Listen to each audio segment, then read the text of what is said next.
vamos comentar e corrigir a questão 87 do caderno azul, né, a prova azul do Enem de 2020, tá? A questão diz o seguinte: na Grécia, o conceito de povo abrange tão somente aqueles indivíduos considerados cidadãos. Gente, muito importante isso aqui, tá?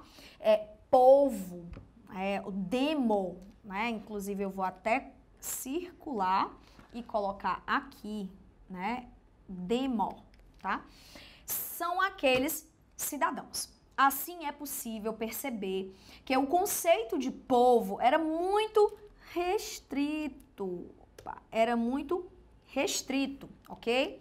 Mesmo tendo isso em conta, a forma democrática vivenciada e experimentada pelos gregos atenienses nos séculos 4 e 5 a.C. pode ser caracterizada fundamentalmente como direta. Gente, informações preciosas nesse trecho, tá? Vou só destacar aqui rapidamente para vocês, certo? Primeiro, a democracia, e vou escrever também. A democracia foi um modelo original de Atenas, embora depois, né, tenha sido adotada por outras cidades-estados, que eram as polis, ok? Segundo, essa democracia, ela tinha o caráter, né, ela adotava o caráter de cidadania, certo? A cidadania, ou seja, aqueles que participavam da cidade-estado, da polis, ela era restrita, que a ideia de povo, certo? Ou demo, ok? Bom, e aí o que acontece? Essa restrição é justamente porque a cidadania, ela estava diretamente ligada a quem? Primeiro, homens nascidos em Atenas, filhos de atenienses e maiores de... Vai variar muito, viu, gente, sobre a fonte, pode ser 18 anos, 21 anos, depende muito do historiador, certo? Da fonte, enfim, ok? Então, isso quer dizer que essa cidadania, ela era restrita, porque só era considerado cidadão homens nascidos em Atenas, filhos de pai e mãe ateniense e maiores de 21 anos. Então, quem era excluído? Quem eram os excluídos? Só um momento. Quem eram os excluídos desse processo? Mulheres,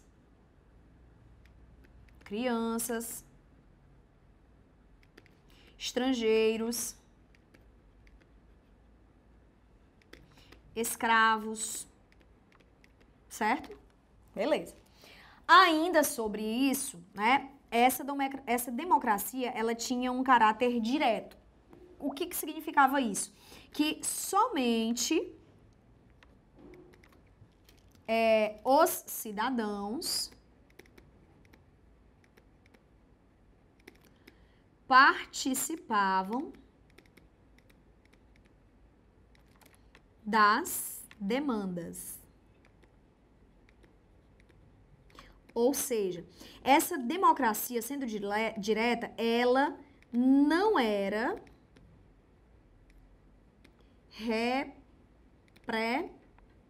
eu vou puxar aqui, representativa, certo?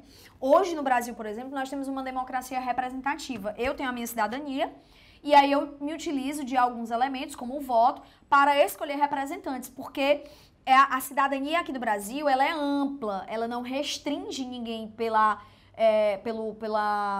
posição social, pela etnia, pelo credo, né? Todos são considerados cidadãos.